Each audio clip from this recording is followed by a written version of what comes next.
Que se cache derrière le beau sourire de Julia Vignali? Cela proviendrait-il de son chéri acteur Kad Merad? On vous dit tout. Quand Julia Vignali balance du lourd sur son homme. Qui aurait cru qu'une simple invitation allait semer la panique dans le cœur de Julia Vignali? Ce jour de 2014, elle ne l'oubliera jamais.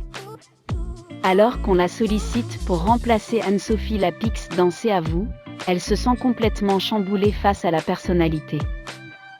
Et la réciproque est vraie. Entre l'acteur Kad Merad et la journaliste, c'est un tsunami émotionnel. Depuis ce coup de foudre, elle s'en est passé des choses. Pour autant, le duo tient à ce qu'on respecte leur vie privée. Qu'à cela ne tienne, à de très rares exceptions, la presse accepte de les laisser tranquilles. Après tout, l'évolution de carrière de Madame mérite largement qu'on s'y consacre. Après avoir présenté Le meilleur pâtissier sur M6, l'animatrice prend le large en direction de France Télévisions. On vient de lui proposer un projet qu'elle ne peut pas refuser. Malgré les désagréments logistiques de Télématin, elle accepte sans ciller. Avec son complice Thomas Soto, elle offre un coup de frais à l'émission mythique de France 2.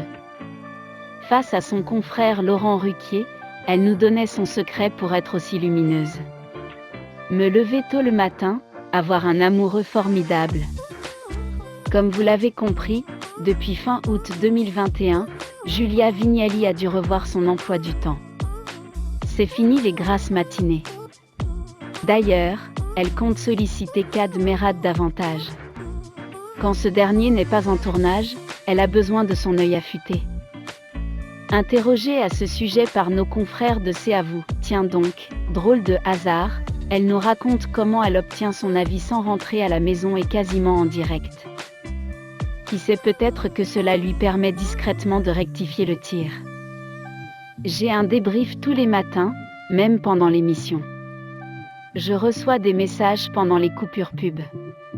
Il me dit quand c'est bien, quand je ne me tiens pas bien, quand il aime les tenues ou pas. Donc de la garde-robe en passant par les questions aux invités ou rubriques, l'ancien complice d'Olivier est également le mentor de l'animatrice. Quelle jolie complicité! Durant le premier confinement, le couple avait accepté l'invitation de Cyril Lignac. Pour rappel, il s'agissait de reproduire les faits et gestes du chef afin de se régaler à la maison. Si ce n'est pas déjà fait, nous vous recommandons vivement de regarder ce numéro. Il est tout simplement collector. Et on adore voir leur complicité à l'écran. Du reste, auprès de nos amis de gala, l'acteur racontait qu'il avait aussi une habitude tous les matins. Peu importe l'endroit où il se trouve, dès qu'il ouvre les yeux, il se saisit de son téléphone et envoie un joli texte à sa chérie Julia Vignali. Plus qu'un encouragement, c'est un moment crucial pour lui comme pour elle. La journée peut enfin commencer, et avec le sourire bien sûr. Pour lui dire que je l'ai trouvé super dans Télématin. Aïe, ça pique. D'ailleurs, comme pour la taquiner, son confrère Thomas Soto va faire un interrogatoire à Kad Merad. Elle ne vous réveille pas la nuit quand elle se lève? Elle ne fait pas trop de bruit. Face à la mini-lard de sa chère et tendre Julia Vignali, il rattrape les choses comme il le peut. Non, pas du tout. Et puis j'aime bien ce petit réveil à 3h25, ça me rappelle, voilà que c'est la nuit. Les fauteurs de troubles n'ont qu'à bien se tenir. Entre eux, c'est pour la vie. Par contre, qu'on ne compte pas sur eux pour donner de plus amples informations sur l'éducation des enfants ou encore l'organisation des vacances au ski avec un certain Jean-Jacques Goldman.